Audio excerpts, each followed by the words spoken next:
Hola familia, bienvenida a nuestro servicio de este domingo. Te invito a que en este momento dispongas tu corazón y cantes conmigo al Señor, amén. Todo ser, todo corazón, toda lengua y toda nación, haya fuerza en el amor del Padre. Todo el mundo se postrará, su mirada levantará a Jesús Salvador hoy y siempre. Eso es amor. Jesús vino, Él murió y resucitó. Alabémosle, nos dio la salvación. No existe más temor. Dios es amor.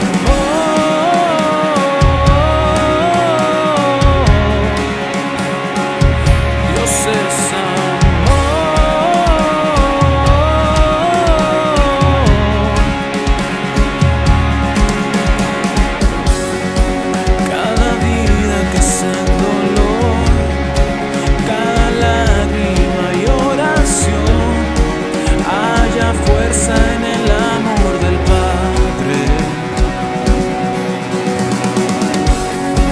Su alabanza declararé, toda gloria ofreceré a Jesús Salvador hoy y siempre. Eso es amor. Jesús vino, Él murió y resucitó. Alabémosle, nos dio la salvación. No existe más temor. Dios es amor.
Dios es amor.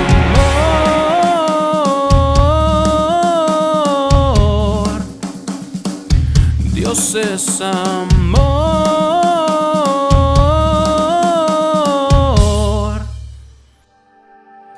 Ven a adorar al que resucitó, la luz del mundo que nos rescató. No hay otro nombre igual, no hay otro nombre igual.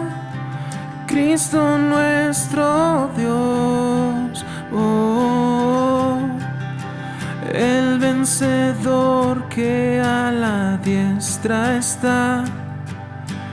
Ante su trono montes caerán. No hay otro nombre igual, no hay otro nombre igual. Cristo nuestro Dios, oh, en Él está la salvación.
hermanos y amigos que nos acompañan en este culto dominical.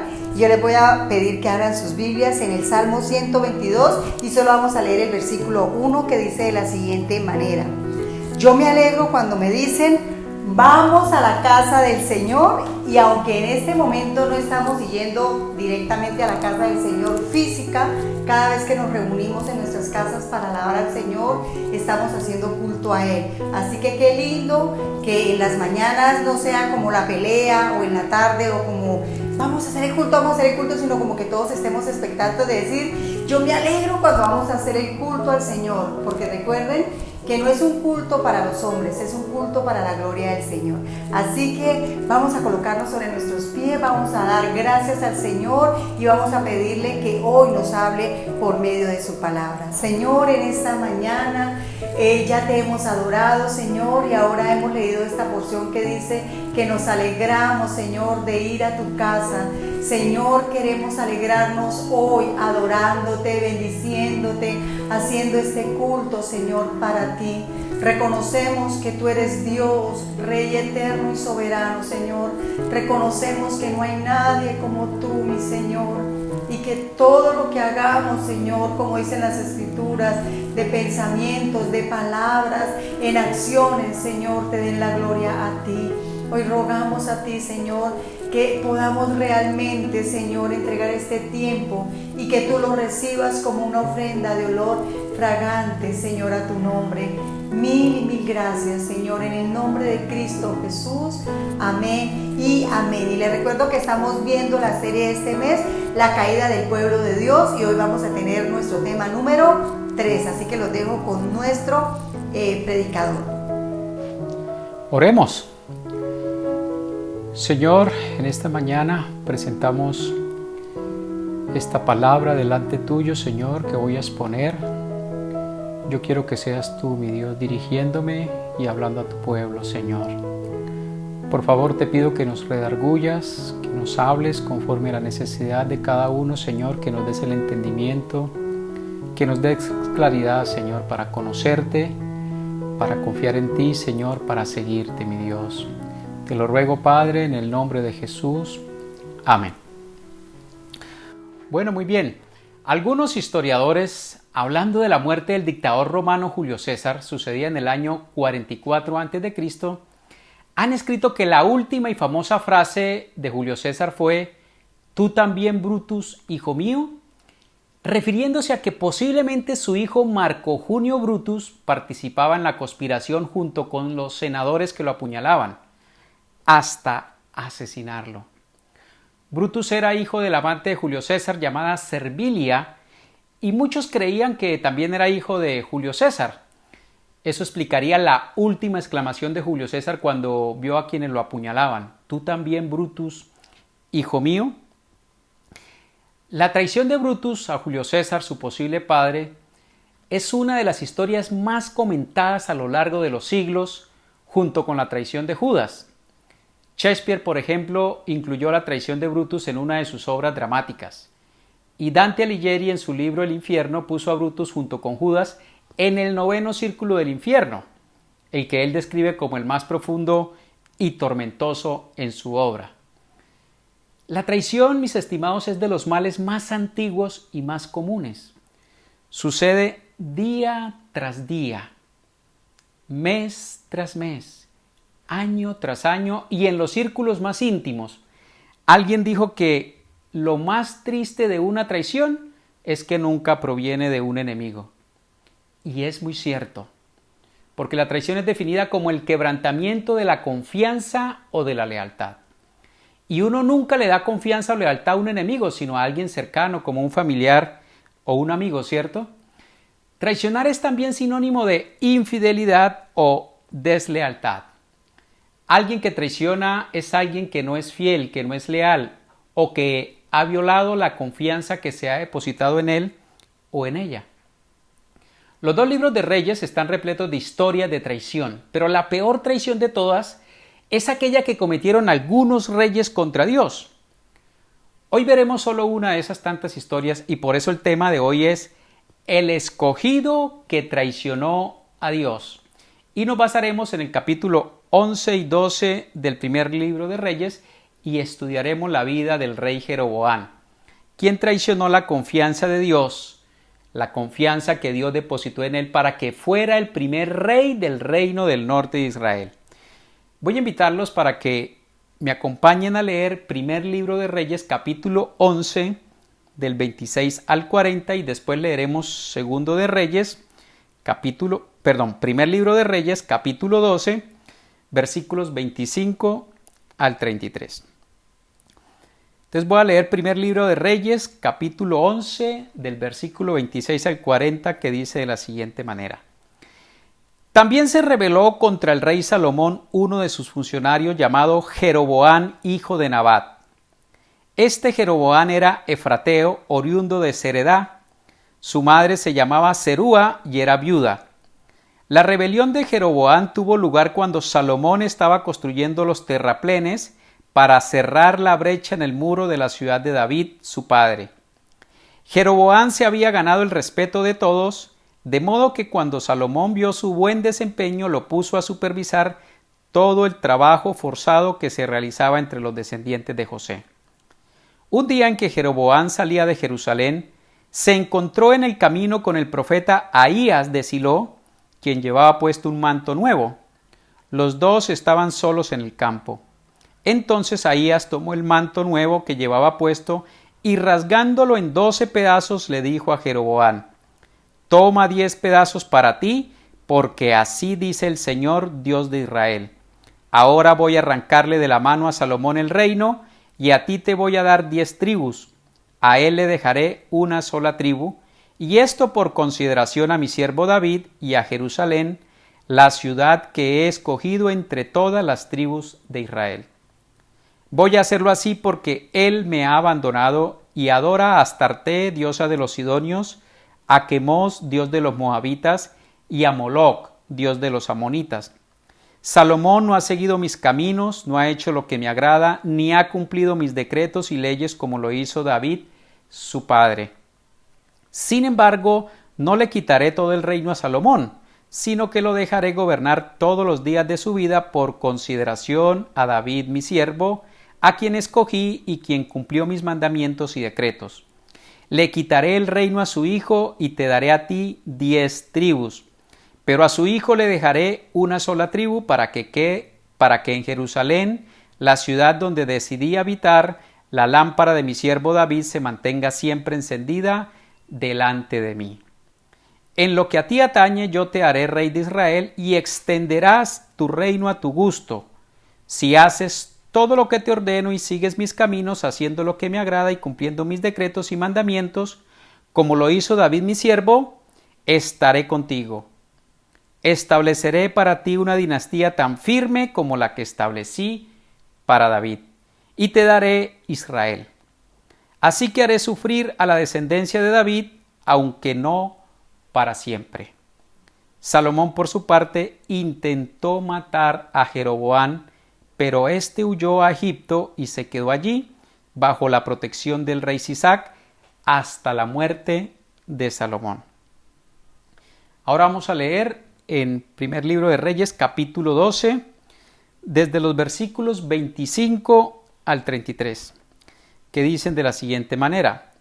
Jeroboam fortificó la ciudad de Siquén en la región montañosa de Efraín y se estableció allí. Luego se fue de Siquén y fortificó Peniel, pero reflexionó: ¿y qué tal si ahora el reino vuelve a la familia de David?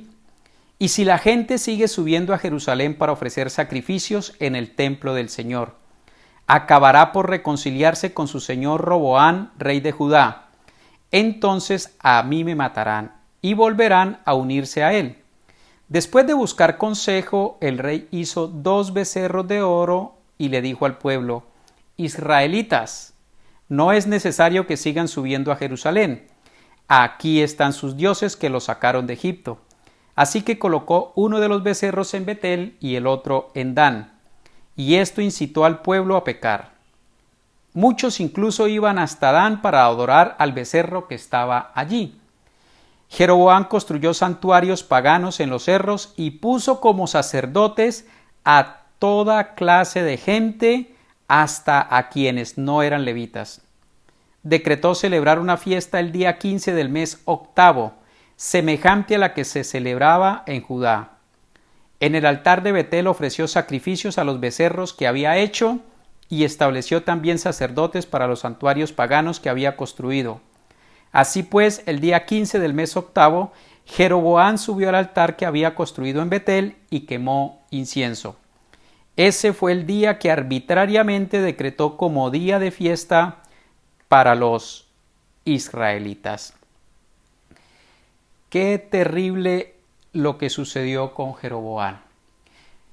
El capítulo 11 nos da a conocer, mis estimados, el llamado de Dios de Jeroboam por medio del profeta Ahías, donde le anuncia que le quitará al descendiente de Salomón 10 tribus del pueblo de Israel y se las dará a él.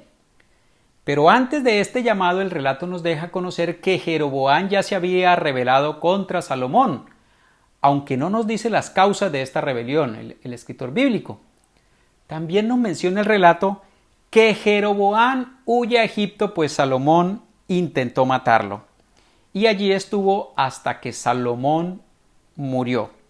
Esta historia es muy parecida a la que pasó con el Señor Jesús. ¿Recuerdan que también intentaron matarlo y huyó a Egipto? Bueno, sus padres lo llevaron a Egipto. Y en el capítulo 12 nos muestra que luego de la muerte de Salomón, Jeroboam regresó desde Egipto y fue proclamado rey de todo Israel, pues Roboam no accedió a disminuirles la carga pesada que Salomón les había impuesto. Se referían, por supuesto, a carga de trabajo e impuestos para mantener al reino. En la parte que leímos, Jeroboam ya es rey de las 10 tribus del norte de Israel y establece como capital del reino a Siquem, que era la misma capital o la misma ciudad más importante de Samaria. Pero desde su inicio en el reino, óigame bien, desde que él empezó, Jeroboam empezó mal, olvidando las palabras del profeta Ahías, que eran muy claras, y se mandó a construir 2 becerros de oro, uno en Betel al sur y otro en Dan al norte, para que el pueblo no subiera a Jerusalén a adorar, pues Jerusalén seguía siendo la capital del reino del sur, que de ahora en adelante se llamaba el reino de Judá. Este reino tendría solo 2 tribus, el reino de Judá, la tribu de Judá y la de Benjamín. El Señor le dijo que le dejaría solamente una tribu a Salomón, se refería a la tribu de Benjamín, porque ya la tribu de Judá era parte de su reinado. El reino del norte mantendría el nombre de reino de Israel por ser la mayoría del reino de Israel, con el resto de las 10 tribus. Y algo de anotar aquí es que en las 12 tribus que menciona la Biblia, no estaban contabilizados los levitas. ¿Qué pasó entonces con los levitas? Porque los levitas estaban regados a lo largo y ancho de todas las tribus para enseñar la ley de Dios, como ya lo hemos visto. Pues después de esta división, a los levitas les tocó refugiarse solamente en el reino del sur, es decir, en las 2 tribus de Judá y Benjamín, porque Jeroboam no permitió que ejercieran su oficio en el templo del Señor en Jerusalén. Recordemos, mis estimados, también que esta división fue una consecuencia de los pecados de Salomón. Ya vimos cómo Salomón empezó bien, pero su corazón se apartó de Dios terriblemente, cayendo en idolatría, inmoralidad sexual e injusticia, cargando al pueblo con pesados impuestos para mantener sus lujos materiales. Solamente quiero recordarles ese texto que está antecitos del que leímos y que ya el pastor Ángelo enseñó el domingo anterior. Está en primer libro de Reyes 11 del 9 al 11, que dice: Entonces el Señor Dios de Israel se enojó con Salomón porque su corazón se había apartado de él, a pesar de que en 2 ocasiones se le había aparecido y le había prohibido que siguiera a otros dioses. Como Salomón no había cumplido esa orden, el Señor le dijo: ya que procedes de este modo y no has cumplido con mi pacto ni con los decretos que te he ordenado, puedes estar seguro de que te quitaré el reino y se lo daré a uno de tus siervos. Vemos, mis estimados, cómo el pecado constante de Salomón fue el detonante de la caída del pueblo de Israel. Así se llama la serie que estamos viendo en este mes, la caída del pueblo de Israel. Y el detonante fue los pecados de Salomón.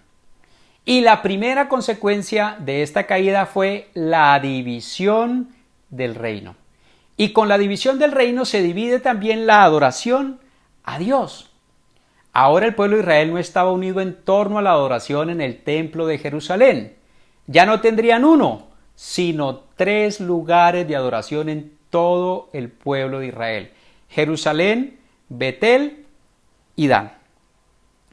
Y es bueno tener en cuenta también que la raíz del problema no surge con Salomón, surgió cuando el pueblo le pidió un rey a Samuel. No sé si ustedes lo recuerden allá en el libro de Samuel.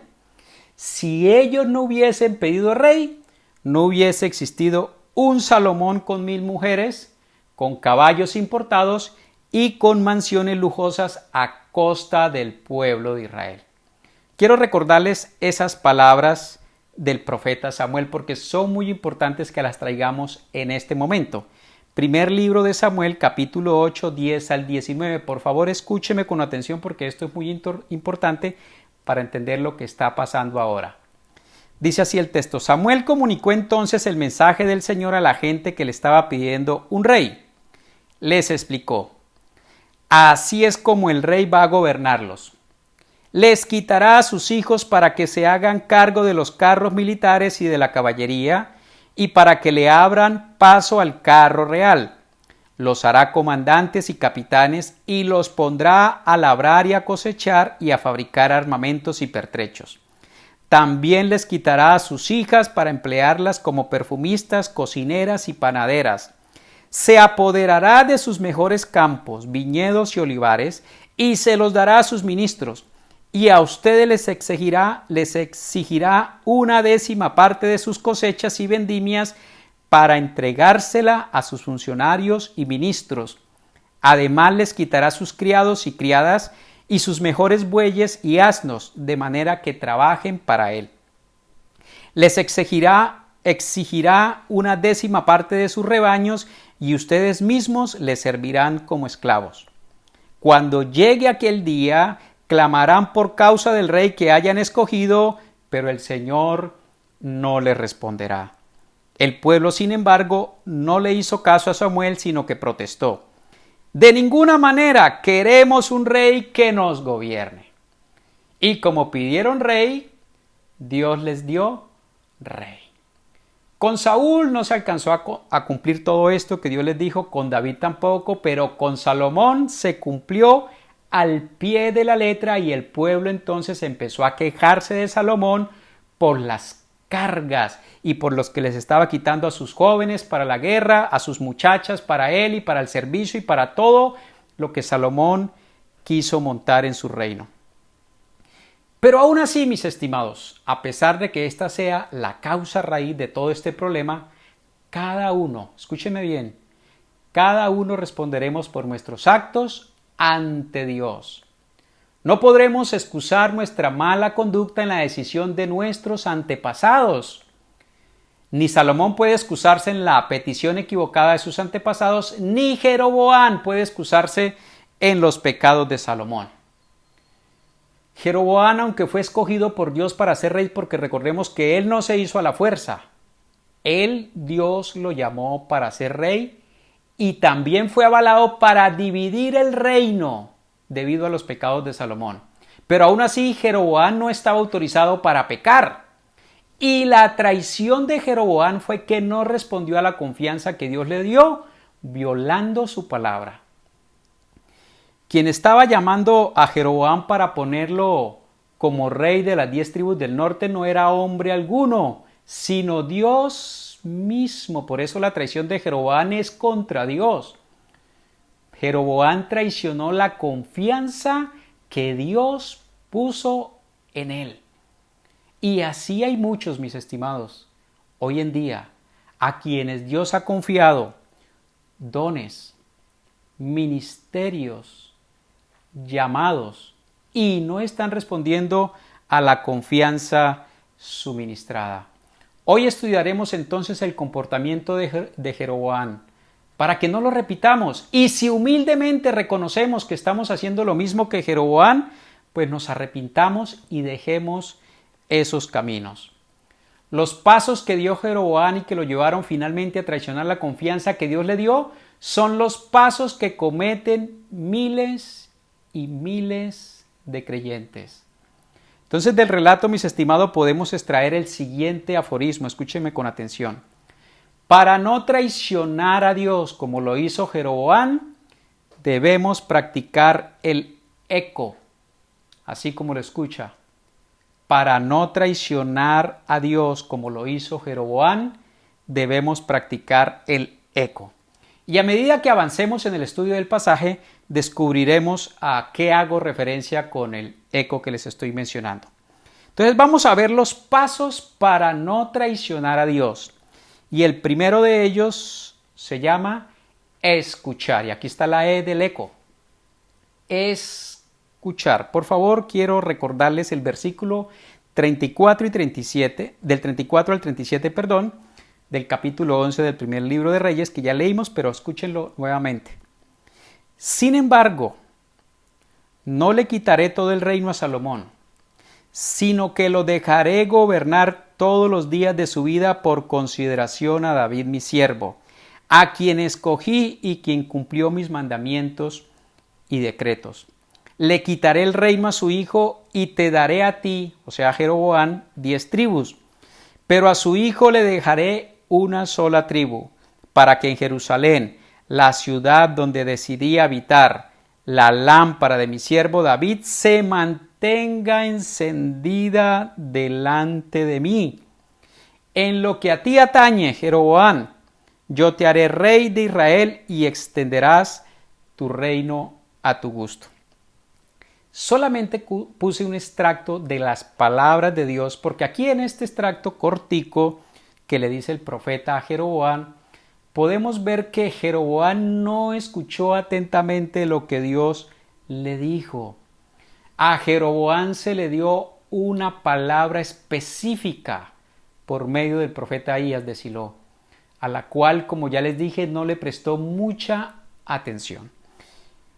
El profeta le dijo a Jeroboam lo siguiente: se le darán 10 de las 12 tribus de Israel para que él fuera el rey.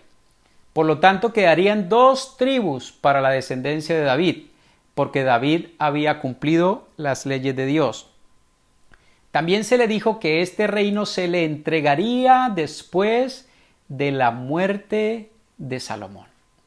Y si analizamos el relato, aunque el relato, la rebelión de Jeroboam parece que fue antes de las palabras del profeta, están antes es porque el escritor está haciendo un resumen de todos los que se rebelaron contra Salomón como consecuencia de su pecado. Y entonces en ese resumen, al final el escritor incluye la rebelión de Jeroboam. Pero lo más probable es que Jeroboam se rebeló contra Salomón cuando él estaba vivo, después de que recibió esta palabra del profeta. O sea, Jeroboam no quiso esperarse hasta que Salomón muriera como era la instrucción clara de Dios, sino que quiso arrebatar el reino antes, y por eso fue que Salomón lo persiguió para matarlo y le tocó huir hacia Egipto. También se le dieron las razones por las cuales se les quitaría la mayor parte del reino a la descendencia de David. Se le dijo claramente que fue por los pecados de Salomón, especialmente por el pecado de idolatría. ¿Jeroboam escucharía eso? Lo primero que hizo que fue colocar 2 becerros de oro en Betel y otro en Dan. También se le recordó pues que la ciudad donde Dios decidió habitar fue Jerusalén y que seguiría siendo así por consideración a David. ¿Esto qué implicaba? Esto implicaba que Jeroboam debía mantener la adoración a Dios en el templo de Jerusalén, donde Dios había autorizado a Salomón que le construyera un templo. Esto Dios no lo cambió con las palabras que le dijo el profeta Ahías. Pero ¿qué hizo Jeroboam tan pronto pudo ser rey de Israel? Se hizo sus propios altares y templos de adoración, incluso idolátricos. También se le dijo que podría extender el reino a su gusto, es decir, que podía ganar tierras adicionales a las que tenían las 10 tribus. Obviamente tierras que no fueran de las 2 tribus del reino del sur, las cuales no se le entregaron. Y vemos cómo Jeroboam después quiso tomar todo el dominio del pueblo de Israel. Se le exhorta también en las palabras que le da el profeta a obedecer las leyes y mandamientos de Dios como lo hizo David. Así textualmente le dijo el profeta. Y se le promete que si lo hace, su descendencia tendría el dominio sobre el reino que se le estaba entregando. Cosa que tampoco Jeroboam le importó. Parece que Jeroboam era enceguecido por el poder. Solamente escuchó, se le darán 10 tribus y será rey. Pero no prestó mucha atención a todo lo que Dios le dijo. Lo primero que hizo Jeroboam tan pronto ascendió al poder, nos dice el texto en el capítulo 12, fue impedir que su pueblo fuera a Jerusalén a adorar al único templo autorizado donde él también debía ir. Muy pronto Jeroboam se olvidó de las palabras que Dios le dio por medio del profeta. Es que, mis estimados, para escuchar con recordación hay que prestar mucha atención. Es por no prestar atención, mis estimados, a las palabras de Dios, que nos olvidamos de ellas fácilmente. Y aquí es donde empieza la infidelidad. Aquí es donde empieza la traición a la confianza que Dios deposita en nosotros, cuando no prestamos atención a lo que nos dice Dios. La traición a Dios inicia cuando no prestamos atención a su palabra. Se lo repito. La traición a Dios inicia cuando no prestamos atención a su palabra. 3 consejos, mis estimados, para prestar atención a las palabras de Dios y que no nos pase lo de Jeroboam. Primero, lea la Biblia detenidamente. Le repito, lea la Biblia detenidamente. La prisa, mis estimados, es el peor enemigo para escuchar bien a Dios. Y aquí quiero darles un consejo, pues he notado un interés exagerado en algunos en leer mucho contenido en la Biblia. Es mejor leer poco la Biblia y entender lo que leo. Escúcheme bien lo que les estoy diciendo y escúchelo con atención.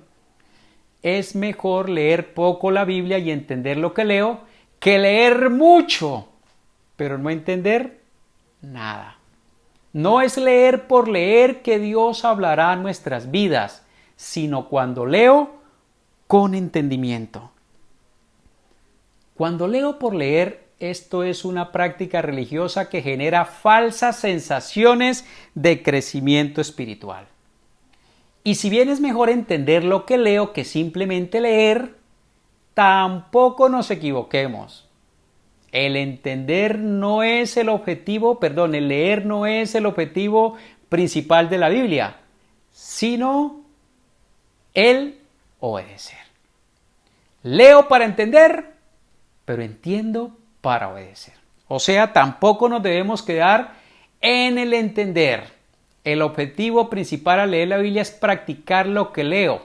Por supuesto, para poder practicar primero debo entender. Y para entender primero debo leer con atención. Por eso mi consejo de leer la Biblia detenidamente. Porque de esta manera tendremos más posibilidades de entender y por lo tanto de aplicar a nuestras vidas lo que Dios nos dice. El segundo consejo que quiero darles para prestar atención a las palabras de Dios es: escuche las predicaciones con interés. Se lo repito, escuche las predicaciones con interés. El estar pendiente y tomar nota de la predicación hace, mis estimados, que retengamos más y mejor lo que escuchamos. El trabajo del predicador para extraer el sentido de lo que Dios quiere hablarnos a nuestros días por medio de la Biblia, ustedes no se lo imaginan, no es nada sencillo. Se requiere dedicación, mucho esfuerzo, paciencia, oración. Todo este esfuerzo es menospreciado cuando no estamos atentos a lo que el expositor bíblico nos transmite. Quien escucha las predicaciones con interés será un hombre o una mujer fiel. Y esa fidelidad se traducirá después en una persona que no traicionará la confianza de Dios. El tercer consejo para escuchar atentamente, porque estamos en el primer punto del eco, de escuchar. Tercer consejo es: escuche los sonidos de la vida. Dios nos habla de muchas formas y una de ellas son las circunstancias de la vida. Reflexione, medite sobre todo lo que sucede en su vida, bueno o malo. Hay quienes son expertos en entender lo que le sucede a otros, pero no tan expertos en lo que le sucede a ellos. Evaluemos, mis estimados, cada circunstancia que nos suceda. Todas. Ahora, no todas las circunstancias adversas son malas, así como no todas las circunstancias ventajosas son buenas. Quizás la fama, el poder, las riquezas pudieran ser más bien una prueba que una bendición. Pero también pudiera Dios darnos una enfermedad que traerá grandes bendiciones a nuestras vidas. Pablo experimentó esto o esta aparente contradicción y pudo alabar a Dios por ello, porque meditaba cuidadosamente lo que le sucedía a diario en su vida, no lo pasaba por alto. Mi consejo, mis estimados, para escuchar los sonidos de la vida apropiadamente es que se hagan en oración. Hay que poner en oración todas estas circunstancias buenas y malas para que Dios nos haga entender lo que quiere hablarnos. Mis momentos de mayor gozo en la vida, se los voy a confesar, han sido 3. Primero, cuando me convertí. Qué gozo tan especial el día de mi conversión. Lo recuerdo frecuentemente. Lo segundo, cuando me casé. Indudablemente eso ha traído un gozo increíble a mi vida, no solo en aquel momento, sino hasta el día de hoy. Y tercero, cuando me echaron de la última empresa donde trabajé. Por supuesto, cuando me despidieron no fue nada fácil y duré 2 días sin dormir tratando de entender la razón, porque no me la dieron cuando me pasaron la carta. Pero cuando Dios me hizo entender que hay cosas mejores en la vida que me estaba perdiendo por el trabajo, llegó la paz y el gozo a mi corazón y hoy lo disfruto. Aleluya. Entonces repasemos los 3 consejos para escuchar a Dios con atención. Lea la Biblia detenidamente, escuche las predicaciones con interés y escuche los sonidos de la vida. Pasemos al segundo punto del día de hoy, el consejo del eco para no traicionar a Dios. Ya vimos la E de escuchar y ahora la C de confiar. Confiar así como escucha. Esa es la segunda práctica que falló Jeroboam y por eso llegó a traicionar a Dios. Mire cómo dice primer libro de Reyes, capítulo 12, 26 al 27. En el capítulo 12 dice que Jeroboam reflexionó. ¿Y qué tal si ahora el reino vuelve a la familia de David? Si la gente sigue subiendo a Jerusalén para ofrecer sacrificios en el templo del Señor, acabará por reconciliarse con su señor Roboam, rey de Judá. Entonces a mí me matarán y volverán a unirse a él.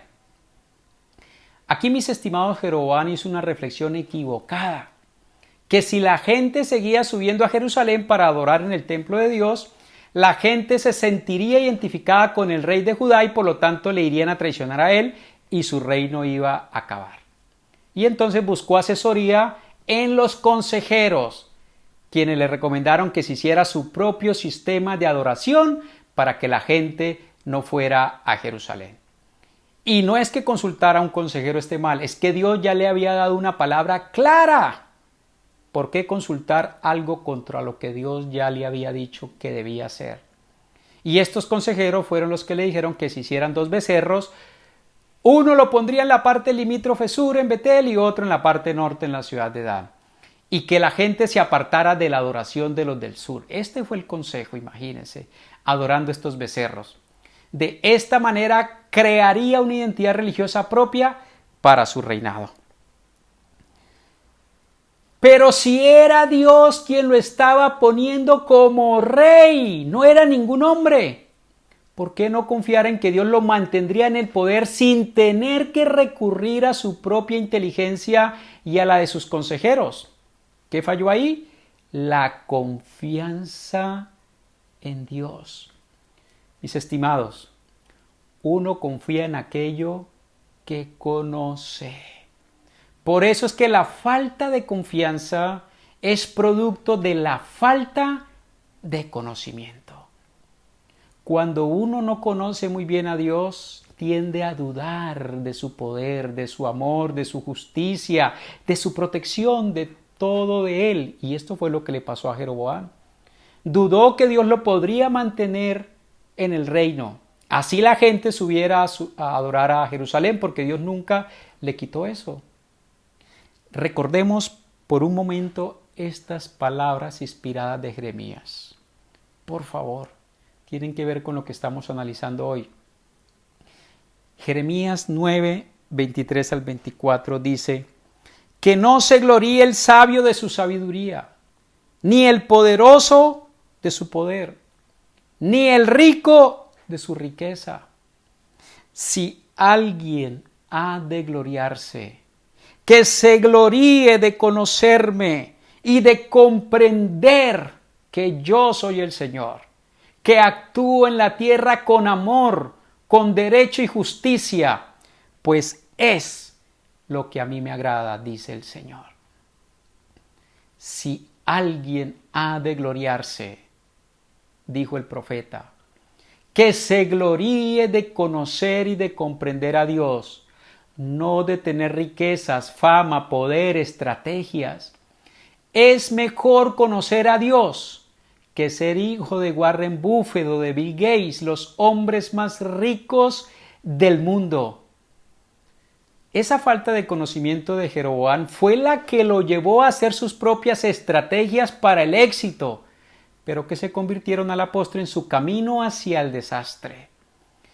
Y la gente anda buscando desesperadamente el consejo de los multimillonarios o de los influencers o de los youtubers famosos para que les den la clave del éxito.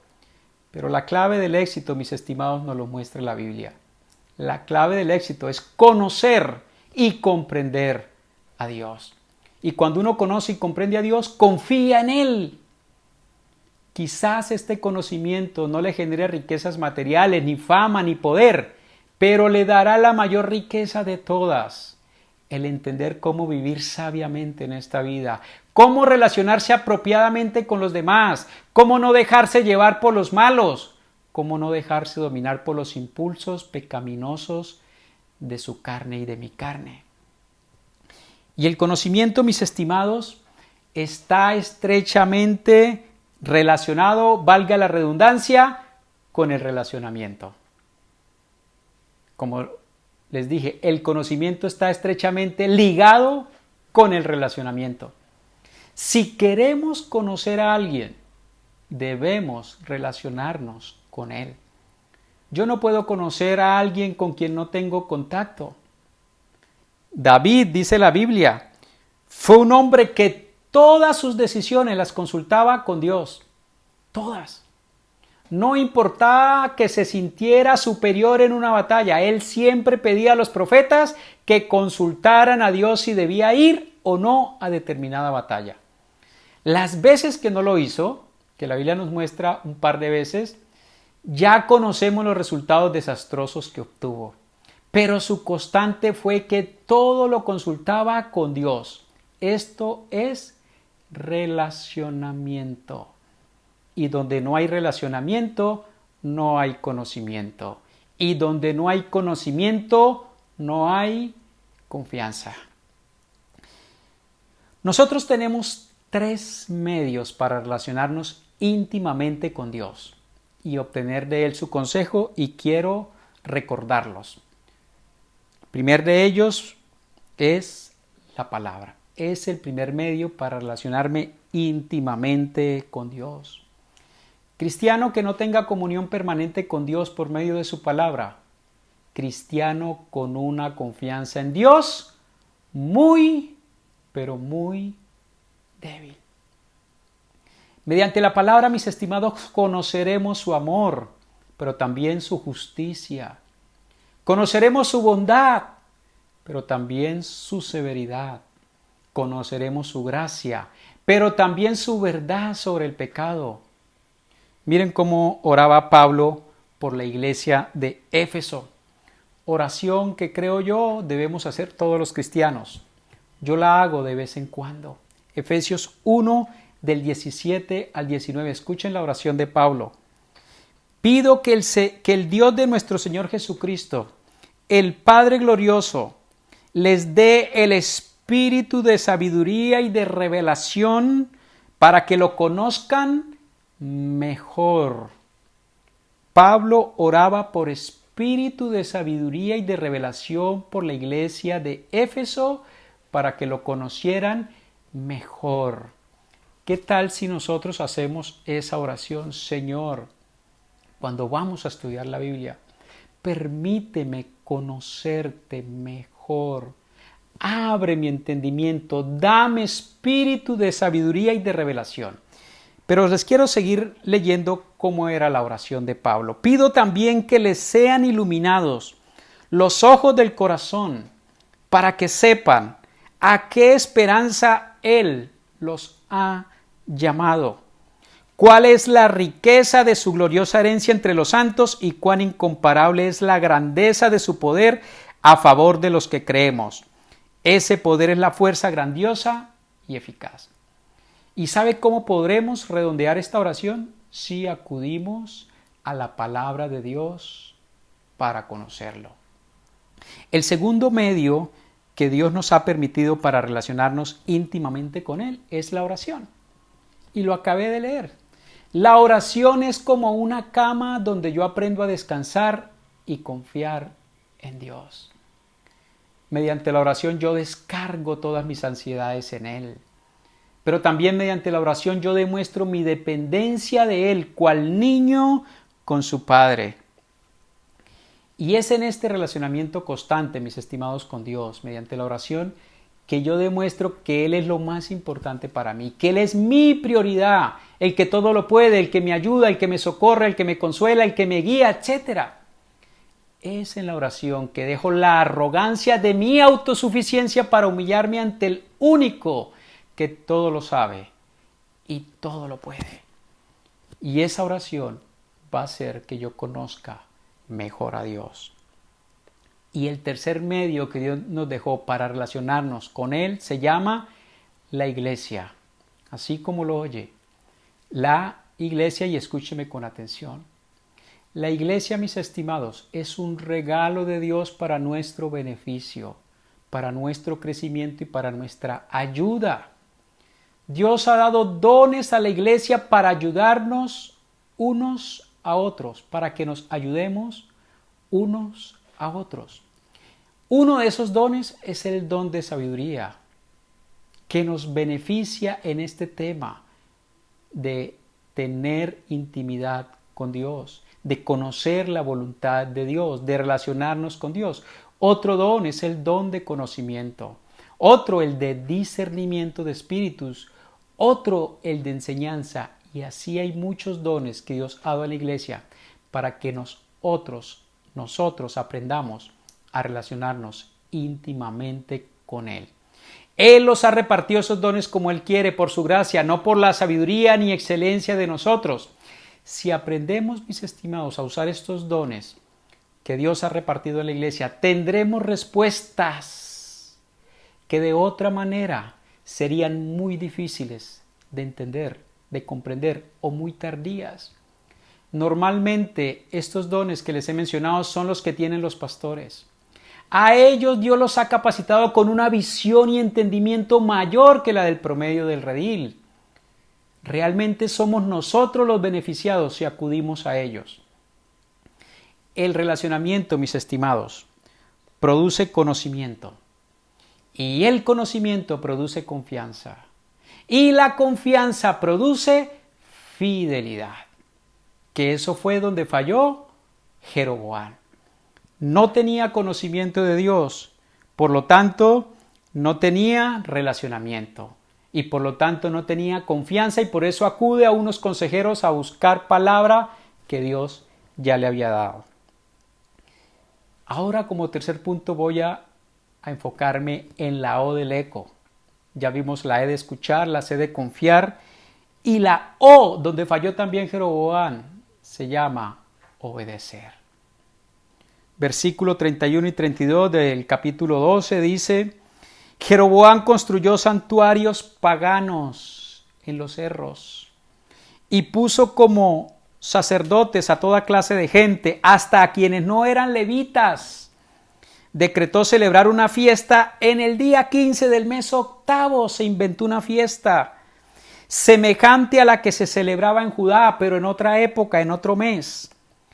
En el altar de Betel ofreció sacrificios a los becerros que había hecho y estableció también sacerdotes para los santuarios paganos que había construido. Aquí vemos a un Jeroboam creando un nuevo sistema religioso por no escuchar y no confiar en las palabras que Dios le había dicho por medio del profeta Ahías. La orden de Dios por medio del profeta fue muy clara. Le dijo: si haces, versículo 38 del 11, todo lo que yo te ordeno, si obedeces todo lo que yo te ordeno y sigues mis caminos, haciendo lo que me agrada, obedeciéndome y cumpliendo mis decretos y mandamientos como lo hizo David mi siervo, estaré contigo. Estableceré para ti una dinastía tan firme como la establecí para David y te daré Israel. Dios le hace una promesa maravillosa a Jeroboam: ser como David, tener una descendencia como David, si él obedecía los mandamientos de Dios. El camino que debía seguir Jeroboam era sencillo, era el camino trazado ya por Dios, lo cual ya estaba claro en los mandamientos dados por medio de Moisés en el desierto y que habían quedado escritos en lo que se conocía como la Torá o ley. Hasta ese momento no tenía por qué inventarse más cosas, no tenía por qué inventarse otro sistema de adoración. En ningún momento Dios le dio libertad a Jeroboam para establecer su propio culto. Y esto me hace pensar que así también hoy hay miles de Jeroboanes estableciendo sus propias iglesias, sin ninguna supervisión ni control de nadie ni mandados por Dios.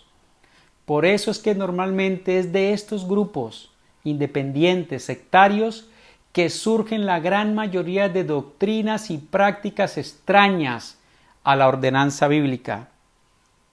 No nos alcanzaría el tiempo en esta predicación para mencionar todas las herejías y para enumerarlas una por una, las que se están predicando hoy en el nombre del Evangelio y en el nombre del cristianismo. Yo diría que hay una explosión de herejías y sectas como nunca antes. En solo Colombia hay más de 5,000 iglesias con personería jurídica. Hágame el favor. Y no estoy diciendo que esto deba restringirse, sino que esto indica la gran cantidad de Jeroboanes que hay en medio nuestro haciendo sus propias iglesias, pero creen que agradan a Dios y que siguen a Cristo. Me he preguntado, ¿por qué Jeroboam se comportó como Jonás y no hizo caso a la palabra de Dios? ¿Recuerdan lo que Dios le dijo a Jonás? Ve a Nínive, y cogió para el otro extremo, hacia Tarsis. A Jeroboam le dijo, sigue mis caminos. Pero Jeroboam siguió los propios de él. Justo el camino opuesto al que le trazaba Dios, el camino de la idolatría, creando su propio sistema de culto y de adoración. Pero estoy casi seguro que Jeroboam les vendió la idea de que este sí era el verdadero culto a Dios y convenció al pueblo de Israel para que lo hiciera.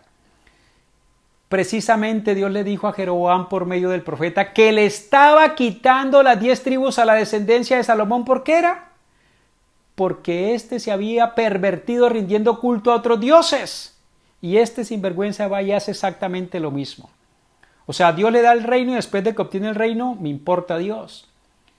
Jeroboam sin ningún temor va y hace exactamente lo mismo que hizo Salomón, desobedeciendo rebeldemente a Dios y menospreciando su palabra. Es que si no presto atención, mis estimados, a las palabras de Dios, si no confío en Él, el resultado indiscutible es la desobediencia. No hay otro resultado posible. Si no presto atención y si no confío en Dios, desembocaré necesariamente. Es como cuando me lanzo por un tobogán. Voy a llegar a la desobediencia tarde o temprano. Si usamos la semejanza de un árbol, el escuchar la palabra de Dios con atención sería como la semilla que yo estoy sembrando. El confiar en Dios, gracias a esa palabra que voy conociendo, sería como el crecimiento de ese árbol. Y la obediencia de los mandatos de Dios sería como el fruto.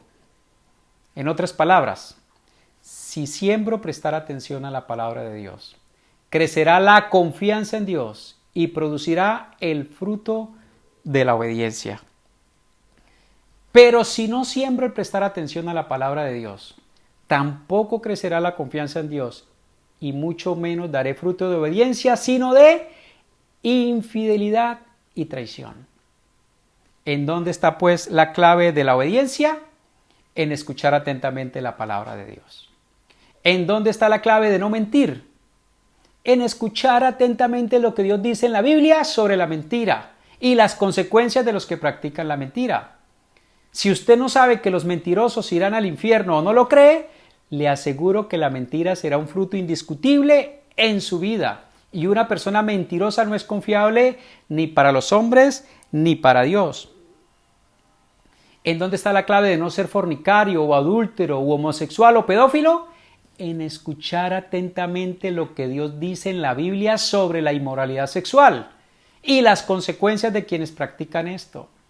Si usted no sabe que los que practican inmoralidad sexual van al infierno o no lo cree, la inmoralidad sexual no se demorará en dominar su vida, si no es que ya lo está haciendo. Y así podríamos seguir reflexionando sobre todos los pecados. Por eso, escuche esta frase. Para ser obediente, se requiere primero escuchar atentamente. Se la repito. Para ser obediente, se requiere primero escuchar atentamente. Jesús, mis estimados, es el mejor ejemplo de practicar el eco que hemos visto, el escuchar, el confiar, el obedecer.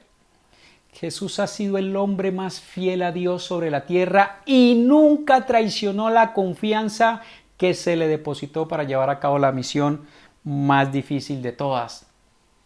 No cometer pecado alguno contra Dios ni infracción alguna contra las leyes humanas. Y aún así, sufrir el martirio en una cruz para que mediante esta el pecado de muchos fuera perdonado.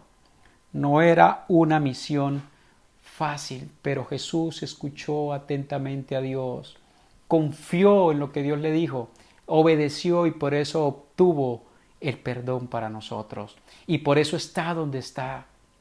Juan 14:31 dice, pero el mundo tiene que saber que amo al Padre y que hago exactamente lo que Él me ha ordenado que haga. Palabras de Jesús.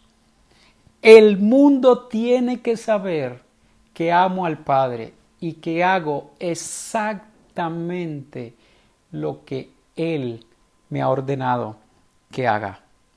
Jesús hizo exactamente lo que el Padre le dijo que hiciera.